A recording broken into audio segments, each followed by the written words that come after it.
The mist hung low over Tonlé Sap Lake, turning the world into a ghostly dreamscape of soft blues and grays. The air was thick with the scent of water and the distant, earthy aroma of wet wood. As my boat cut through the glassy surface, the ripples it left behind distorted the reflections of the stilted houses that loomed over the lake like silent guardians of an ancient way of life. I had heard of Kampong Phluk before, but nothing could have prepared me for the ethereal beauty of this floating village. The boatman, Chan, was a wiry man with weathered skin and keen eyes that had seen more of this water than I ever could. He sat at the back of the wooden boat, his hands firm on the oar as he steered us through the labyrinthine waterways. His movements were effortless, the result of a lifetime spent navigating these waters. "First time here?" he asked in a voice that carried over the gentle splash of the oar. I nodded. "I've read about this place, but reading and seeing are two different things." Chan chuckled, his smile revealing teeth stained by years of betel nut chewing. "That is true. The lake is alive. It changes every day. Some days the water is kind. Other days it is not." I let his words settle as I took in my surroundings. The village rose above the water on wooden stilts, their beams weathered but strong, standing resilient against the elements. Some houses were painted in shades of blue or green, their colors muted by time and exposure. Others bore the raw, unpainted wood, their age showing in every crack and knot. The structures swayed ever so slightly with the movement of the water, as if breathing in unison with the lake itself. A woman paddled past in a small wooden boat, her conical hat tilted low over her face. The boat was laden with fresh fish, their silver scales glinting in the morning light. She glanced at me and offered a polite nod before disappearing around a bend, vanishing into the village like a ghost in the mist. Chan pointed ahead. "That is the floating market. We can go if you like." I nodded eagerly, and with a deft turn of the oar, he guided us toward a cluster of boats that bobbed gently against one another, forming a floating marketplace. Vendors sat in their boats, their wares spread out in neat displays: baskets of lotus roots, bundles of fresh herbs, clay pots filled with steaming rice porridge. The air was thick with the mingling scents of grilled fish and ripe fruit, an intoxicating blend of the lake's bounty. A woman with sun-darkened skin and a warm smile held out a woven basket filled with sticky rice wrapped in banana leaves. "You try," she said, her voice carrying over the murmur of trade. I reached out, taking one of the neatly wrapped parcels. As I unwrapped it, the rich aroma of coconut and pandan leaf filled my senses. I took a bite, the sweet, slightly salty flavor melting on my tongue. "Delicious," I murmured, and the woman beamed before moving on to her next customer. Nearby, a young boy paddled his own small boat, his bare feet resting on the wooden planks as he expertly maneuvered through the market. He couldn't have been older than 7, yet his hands moved with the confidence of someone who had spent his entire life on the water. He caught me watching and grinned before expertly flicking a small fish into the air and catching it again with his paddle. "The children learn to row before they learn to walk," Chan mused, watching the boy disappear into the crowd of boats. "The lake is our teacher." I thought about that as we continued our journey through the village. Here, life was dictated by the water. There were no roads, no cars, no sidewalks, only narrow waterways that served as streets, carrying people from house to house, from market to school, from one moment of life to the next. The sun began to rise higher, burning away the last shreds of mist. The village came to life, revealing its true vibrancy beneath the golden morning light. I realized then that Kampong Phluk was more than a place. It was a living, breathing entity shaped by the water and by the people who called it home. And for this moment, I was part of its story. As the sun climbed higher, the floating village of Kampong Phluk revealed more of its secrets. The morning mist had burned away, leaving a sky so blue it looked painted. The lake shimmered beneath it, a vast mirror reflecting the lives that depended on its waters. My boat, guided by Chan's steady hand, glided past stilted homes where laundry swayed in the breeze like flags marking a kingdom of water. "We will visit the school next," Chan announced, his voice calm as he rowed. "You will see how the children learn." I had seen the small boats earlier, tiny vessels steered by even smaller hands, carrying students dressed in simple uniforms. They were making their way to the floating school, a structure tethered to the village like a raft of knowledge in an endless sea. As we approached, the sounds of youthful laughter and chattering voices filled the air. The school itself was modest, built on a floating wooden platform, its walls painted in soft shades of blue and white. A faded Cambodian flag fluttered above it, its colors muted by the elements. Chan tied the boat to a wooden post, and I stepped carefully onto the platform. A man in his mid-40s, with kind eyes and a gentle smile, approached us. "This is Dara," Chan introduced. "He teaches here." "Welcome to our school," Dara said, extending a hand. "Not many visitors take an interest in how we teach on water." "It's fascinating," I replied honestly. "How do you manage with the constant movement?" Dara chuckled, leading me toward a classroom where rows of children sat cross-legged on the wooden floor. "We teach them to adapt. The lake moves, so we move with it." The children learn to read, write, and calculate, but they also learn to understand the water. It is their home, their way of life. Inside, a young girl stood at the front, writing Khmer script on a wooden board with a piece of chalk. Her classmates watched intently, their eyes bright with concentration. Dara gestured to the lesson. "She is practicing a poem about the lake. Would you like to hear?" I nodded, and Dara spoke to the girl, who smiled shyly before reciting. "The lake is our mother, our father, our friend. It carries our past. Our stories don't end. When it rises, we follow. When it falls, we stay. The water will guide us, show us the way." The students clapped, and I found myself smiling. There was a wisdom in her words, one that spoke of generations living in harmony with the water. As we stepped back outside, I asked Dara about the challenges they faced. He sighed, leaning against the railing.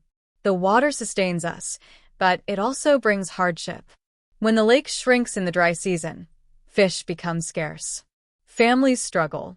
Some leave for the cities, seeking better opportunities. But those who stay, they hold on to this way of life."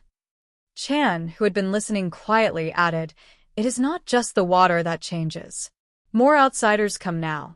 Some build hotels near the shore, take land that once belonged to the lake. They do not understand that the lake must breathe." I had read about this, how deforestation and climate change were affecting the Tonlé Sap, how water levels were becoming unpredictable. Looking around at the village, I wondered how long it could endure. Before we left, Dara handed me a small, handmade book wrapped in cloth.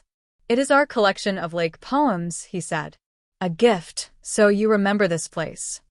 I took it with gratitude, feeling the weight of the words inside. As we rode away from the school, I watched the children paddle home, their laughter ringing across the water. They were the next generation of Kampong Phluk, heirs to a world that floated on the edge of change. And I wondered, how long could they hold on? The late afternoon sun stretched golden fingers across the floating village of Kampong Phluk, casting long shadows over the water. The lake, ever shifting, glowed with hues of amber and copper, reflecting the lives of those who depended on its mercy. By now, I had started to see the rhythm of this place, not just the movement of boats, but the unspoken harmony between people and water. Chan, my guide, paddled us through a narrow waterway where the stilted houses stood taller than ever. "Now we visit the fishermen," he said, steering the boat toward an open expanse of the lake where small boats dotted the surface. Some men were already out on their boats, casting their nets into the deep, while others prepared their gear, their hands deft and practiced. We approached an older man perched on the edge of his wooden canoe, mending a net with fingers that had known this task for a lifetime. His skin was darkened by the sun, his features carved with the stories of the lake. "This is Sathi," Chan introduced. "He is one of the best fishermen in Kampong Phluk." Sathi looked up and smiled, his eyes crinkling with warmth. "Ah, a visitor. Do you fish?" "Not like you do," I admitted. "But I'd love to learn." With a knowing nod, he handed me a piece of the net. "Here." You must feel the net, understand it, before you throw it. I ran my fingers over the coarse weave, feeling the weight of it. Sathi demonstrated, his hands moving with a graceful efficiency that only years of practice could achieve. Then he motioned for me to try. Taking a deep breath, I mimicked his actions, gripping the net before casting it outward. It spread in the air, but clumsily, landing in the water with a splash that made Chan chuckle. Not bad, Sathi said kindly. The lake is forgiving. You just need to learn her rhythm. As we watched the net sink, Sathi spoke of the changes he had seen. When I was a boy, we could catch fish without trying. Now, some days, the nets come up empty. The seasons shift, the water rises and falls differently. Something is changing. Chan nodded solemnly. The lake is not what it once was. For a while, we sat in silence, listening to the gentle lapping of water against the boat. It was a sobering realization that a way of life so ancient, so in tune with nature, could be threatened by forces beyond these people's control. After some time, Sathi retrieved the net. It came up with a modest catch, several small fish wriggling in the fading sunlight. He separated them quickly, tossing a few back into the water. We take what we need, no more, he explained. If we take too much, there will be nothing left for tomorrow. The simplicity of his words carried the weight of wisdom. It was a philosophy I had heard before in books, in discussions of sustainability. But here it was not theory, it was survival. As evening fell, Sathi invited us to share a meal with his family. We made our way to his home, a stilted house that swayed gently with the movement of the lake. His wife, a kind-faced woman named Bofa, was already preparing dinner, a pot of fish stew simmering over a small stove. The aroma of lemongrass and tamarind filled the air, mingling with the smoky scent of the wooden planks. We sat cross-legged on the floor, eating with our hands, savoring the rich, tangy flavors of the lake's offerings. Bofa passed me a bowl of fermented fish paste, a staple in Cambodian cuisine. Try this, she urged. It is the taste of our home. I took a small bite, the pungent flavor hitting my senses with surprising depth. It was unlike anything I had ever tasted, bold, earthy, full of character. Sathi watched me with amusement. Now you have truly visited Kampong Phluk. As laughter and conversation filled the room, I realized something profound. This village, this way of life, it was not just about surviving on the water. It was about community, about respect for nature, about passing down wisdom from one generation to the next. It was a story written in ripples, in nets cast and pulled, in the hands that shaped and preserved a world unlike any other. That night, as I lay in a simple wooden bed, listening to the water lap against the stilts, I knew I would never forget this place. The floating village was more than a destination. It was a lesson, a memory, a testament to resilience and balance. And as long as the water carried its people, the story of Kampong Phluk would live on. The night settled over Kampong Phluk like a silk curtain, the sky ablaze with stars reflecting on the rippling waters of Tonlé Sap. Lanterns flickered in the stilted houses, their warm glow casting golden halos on the lake's surface. From my place on the wooden balcony of Sathi's home, I could hear the soft murmurs of the village winding down, boats knocking gently against stilts, quiet conversations drifting across the water, the occasional splash of a fish breaking the lake's mirror-like calm. Chan leaned against the railing beside me. You see? The water never sleeps. It is always alive. I nodded, absorbing the tranquility. It feels like time stands still here, like this place exists outside the world. Chan chuckled. Many say that. But time moves even on the water. The village changes. Some leave, some stay. But the lake, it always remembers. A soft knock at the wooden door behind us interrupted our thoughts. Bofa peeked out, smiling. Would you like to see the fireflies? I hesitated. Fireflies. She nodded. The mangrove forest. They light up like stars. But we must go now, before the moon rises too high. Intrigued, I followed her and Chan down to the small wooden boat tied beneath the house. The water was inky black, reflecting only the lantern glow from the homes above. With a quiet push, Chan steered us toward the edge of the village, where the mangrove forest loomed like dark sentinels against the night sky. The air changed as we entered the tangled roots of the mangroves. It smelled fresher, tinged with the damp scent of earth and wood. The only sounds were the rhythmic paddling of Chan's oar and the distant calls of night birds. Then, as if on cue, the fireflies appeared. At first, it was a few scattered pinpricks of light. Then dozens, hundreds, thousands. The entire forest glowed with pulsating golden orbs, flickering in harmony like a secret language of the night. Bofa gasped softly. Beautiful, isn't it? I was speechless. The fireflies seemed to mirror the stars above, as if the universe had been reflected twice, once in the sky, once in the water. The sight was otherworldly, a silent ballet of light and shadow. Chan slowed the boat, letting us drift. My grandmother used to say the fireflies are the spirits of a lake.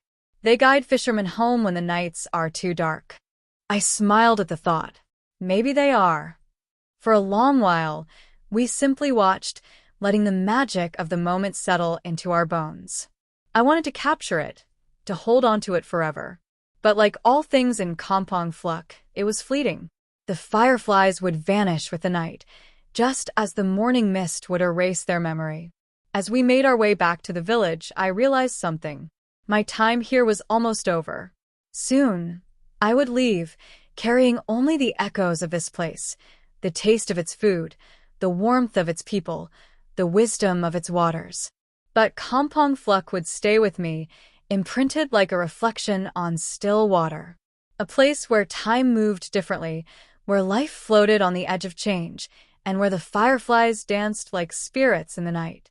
And as long as the water carried its people, their story, this story, would never fade.